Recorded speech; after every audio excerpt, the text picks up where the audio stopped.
My name is Sangetti-Daniels, and I want to talk about social diction. Diction is pretty much a fancy way to say word choice. So what we're talking about today is society's word choice.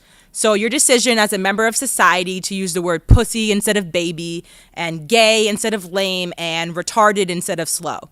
It's your decision to jokingly claim your awkwardness as anxiety, your normal human emotion as depression, and your slightly hideous middle school ex-boyfriend as a trigger for your PTSD.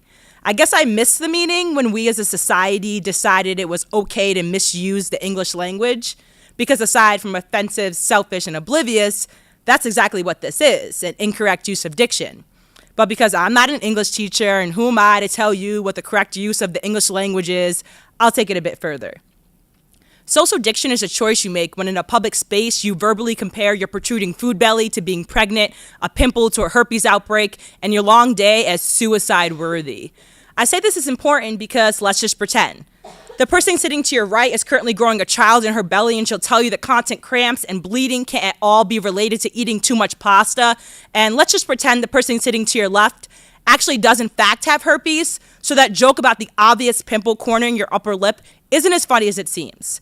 And finally, let's pretend the person sitting behind you is dealing with a dad who just won't stop touching her, and suicide is the only way she sees out.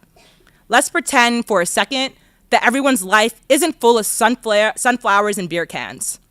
Let's just pretend that the people surrounding us are struggling and sensitive and scared.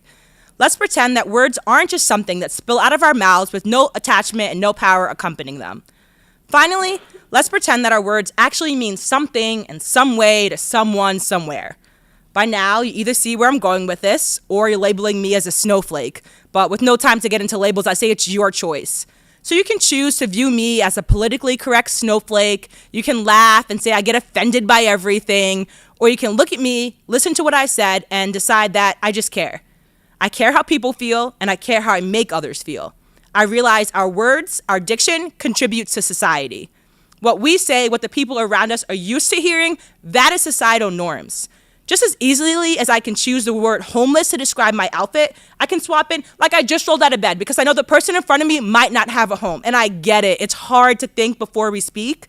I sat at a desk in alternative education every other day in middle school because I failed to think before I spoke, and often told the teachers a little too much of how I felt. So I'm not an angel. I'm not pretending to be this perfect person who's always nice and kind and sweet, because I'm not that. I'm simply hoping to bring awareness. Awareness of the fact that we have this great power at our lips, with our mouths, and our voice. We have the power to stop targeting people without even knowing we're doing so. We have a power to use our words to comfort instead of pain, welcome instead of ostracize, and understand instead of offend. We have the power to stop blaming things on society, and finally, despite the difficulty, accept things are the way we make them out to be.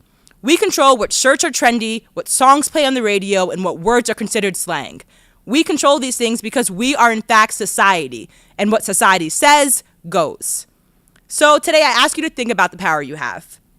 Think about the power everyone in this room has, simply by opening their mouth and choosing what comes out.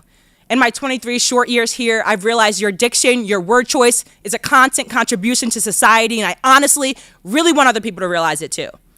I saw this image on Instagram, and it was a naked body covered in words. There was black ink shelling the entire body, and the caption read, "If the words we spoke showed on our body, would you be more careful of what you say?"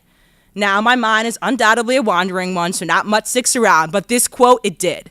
I thought, wow, maybe what this quote means is we as a society have allowed our words to be disconnected from us. By ethnographically observing our culture, I've realized, shit, we may have a problem. It seems as soon as we let those words roll off our tongues, out of our mouths, into the ears of someone else, they no longer matter. It's like your verbal words, unlike your social media posts, can't be traced back to you. They can't be shared, they can't be liked, they can't be posted to our body. It's as if we feel those words are no longer a product of us, and sometimes because they've already been said, they have somehow in a way been forgotten, and therefore those words we choose to use in the context that we choose to use them are nothing to be concerned about. But that's not true, because our words leave imprints on others. Even if it's just someone looking for the validation that it's okay to say I'm the whitest black person you've ever known based off the texture of my hair, the music I listen to, or the new shoes I just don't care to have. My point is to see things from a different perspective. Because although you don't see it as an insult, I see it as disrespect to the other half of my culture. We know society tells us my hair, the one that doesn't form into an afro, is somehow better, or the way I spell my name is a whiter version of Sierra, and that somehow makes it pretty cool. But I can't ignore the fact that there's absolutely a difference between seeing things as offensive and taking offense to things. I feel that deserves some clarity. I guess I'm lucky that I don't have visible handicaps, because I can choose to ignore people's incorrect use of words or their blatant disregard to the sensitivity of others. I think I've got it pretty easy. Sure, I have my own struggles, because everyone does, but I've never been diagnosed with a mental illness, I haven't had an abortion, and as of right now, I'm pretty sure I'm categorized as straight. I'm confident, and usually on my good days, people seem to like me. It's not often that I'm listening to my fellow members of society insult me directly. So I don't really have this personal story that I'm choosing to share with you. I don't have one time someone said one thing that really offended me and in turn made me an advocate for the rest of the world. I just have my observations. I have my journalistic tendencies to listen a little deeper and ask a few more questions to people that not everyone necessarily wants to talk to. In that time, I've developed an awareness for people, words, and the impact they have on society. And today, my only hope was to pass some of that awareness on to you. Thank you.